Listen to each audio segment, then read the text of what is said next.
இயேசுவுக்கே புகழ். இன்றைய விளக்க உரை அரசர்களின் நூல் இஸ்ரவேலர்களின் பழைய ஒருங்கிணைந்த அரசின் கதையை தொடர்ந்து விவரிக்கிறது. தனது தந்தையைப் போல் அல்லாமல் சாலமோன் அரசர் கடவுளின் அறிவுறுத்தல்களுக்கு எதிராகவும் பல்வேறு இன மற்றும் மத பின்னணிகளை கொண்ட பல்வேறு நாடுகளிலிருந்து தேர்ந்தெடுக்கப்பட்ட பல மனைவிகள் மற்றும் வைப்பாட்டிகளுடன் ஒழுக்கக்கேடாகவும் நடந்து கொள்கிறார். தனது வயதான காலத்தில் சாலமன் அவரது பல சாதனைகள், மகிமை மற்றும் அதிகார ஆணவத்தால் இஸ்ரேலின் கடவுள் கொடுத்த பொறுப்புகளை மறந்து புறக்கணித்தார். அவர் உலக பிரச்சனைகளிலும் சிந்தனைகளிலும் ஒட்டி கொண்டார். ஏனெனில் அவரது குறிக்கோள் ஒரு உலக பிரகாரமான அரசராக இருப்பது மட்டுமே. ஆணவம், பெருமை மற்றும் லட்சியங்கள் அவரை தனது தந்தை தாவீதிடமிருந்து வேறுபடுத்தி காட்டின. கடவுளுக்கு முன்னால் எப்பொழுதும் திரும்பச் செல்லும் தாவீதை போல் அல்லாமல் சாலமன் தனது வாழ்க்கையில் ஆண்டவரை முதன்மையாக கொள்ளவில்லை. அவர் தனது மனைவிகளுக்கு பிறகு விசித்திரமான கடவுள்களையும் சிலைகளையும் வணங்க முனைந்தார். கடவுளின் கோபம் மீண்டும் அவர் மீது வந்தது.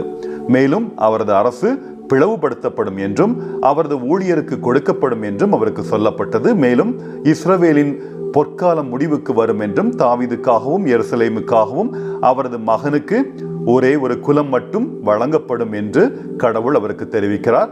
இயேசுவின் மீட்பு யூதர்களுக்கு மட்டுமல்ல, மாறாக பிற இனத்தினர் உட்பட உலகில் உள்ள அனைவருக்கும் உரியது. இன்றைய நற்செய்தி அசுத்த ஆவிகளால் பீடிக்கப்பட்ட ஒரு பிற இன பெண்ணின் மகளை குணப்படுத்துவதை விவரிப்பதன் மூலம் மேற்கண்ட பார்வையை மீண்டும் வலியுறுத்துகிறது. இயேசு தீரு மாவட்டத்தில் சிறிது காலம் ஓய்வெடுக்க சென்ற பொழுது இது நடந்தது. ஆனால் அந்த சிறிய பெனிசிய இனத்தை சார்ந்த கிரேக்க பெண் உட்பட பலர் அவரை அணுகினார்கள்.